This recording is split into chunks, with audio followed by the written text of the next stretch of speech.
Praise lord, హల్లెలూయా. దేవుని నామానికి స్తోత్రాలు. మీ అందరికీ నా వందనాలు తెలియజేస్తున్నాను.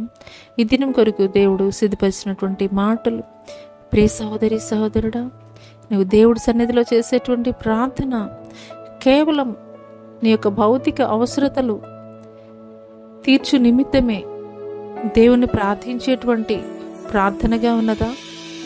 అయితే ఈ మాటలు దేవుడు నీ కొరికే మాట్లాడుతున్నారు. ప్రియుడా, నీ ఆత్మ వర్ధిల్లుచున్న ప్రకారము నీవు అన్ని విషయములలోనూ వర్ధిల్లుచు సౌఖ్యముగా ఉండవలనని ప్రార్థించుచున్నాను. ఈ మాటలు వింటున్నటువంటి ప్రియనేస్తమా, యోహాను తన శిష్యుడైనటువంటి గాయకు ఈ యొక్క పత్రిక రాస్తున్నాడు. నీ ఆత్మ వర్ధిల్లుచున్న ప్రకారము నీవు అన్ని విషయాల్లో కూడా వర్ధిల్లుచు సౌఖ్యంగా ఉండాలని నేను ప్రార్థిస్తున్నానని. అవునేస్తమా, అనేక సార్లు దేవుని సన్నిధిలో మనం చేసేటువంటి ప్రార్థన కేవలం ఈ లోక సంబంధమైనటువంటి భౌతికమైనటువంటి అవసరతల కొరకు మాత్రమే మనం ప్రార్థించేటువంటి వారముగా ఉంటాం.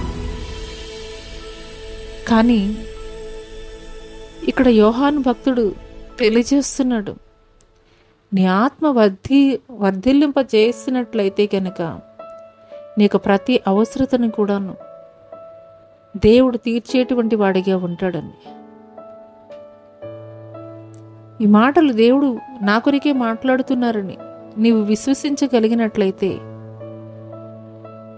నీ ఆత్మ దేవుడు వర్ధిల్లింప చేయాలని నువ్వు ఏ దినమైనా దేవుడి సన్నిధిలో నువ్వు ప్రార్థన చేసావా? నీ యొక్క ఆత్మ నశించి నరకాగ్ని కుండములో పడిపోకుండా ఉండాలనంటే కేవలం భౌతికమైనటువంటి అవసరతల కొరకు మాత్రమే కాదు, ప్రతి దినము కూడా నీ ఆత్మకి నీ యొక్క భక్తి, నీ యొక్క విశ్వాసం, నీ యొక్క ప్రార్థనల ద్వారా దేవునితోటి సహవాసం చేయడం ద్వారా నీ ఆత్మని నీవు పోషించగలిగినట్లయితే సమస్త విషయాల్లో కూడా దేవుడు నిన్ను వర్ధిల్లింపజేస్తాడు. ఈ మాటలు దేవుడు నా కొరికే మాట్లాడుతున్నారని నీవు విశ్వసించగలిగినట్లయితే దేవుడు మాట్లాడుతున్నాడు. మొదటగా నా నీతిని, రాజ్యాన్ని మీరు వెదకినట్లయితే లోకంలో సమస్తము కూడా నేను మీకు దయచేస్తాను. అవునేస్తాను. ఇప్పుడే మోకరించు, దేవుని అడుగు.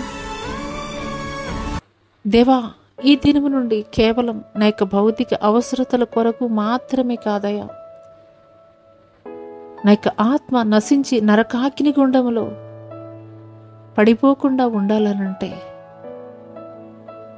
నా ఆత్మని వర్ధిల్లింపజేయ.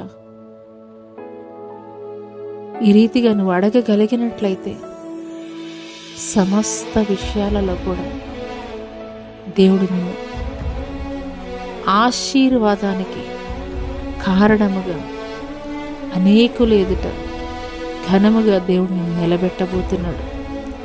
అటి కృప దేవుడు నీకు దయచేయనుగాక. ఆమేన్.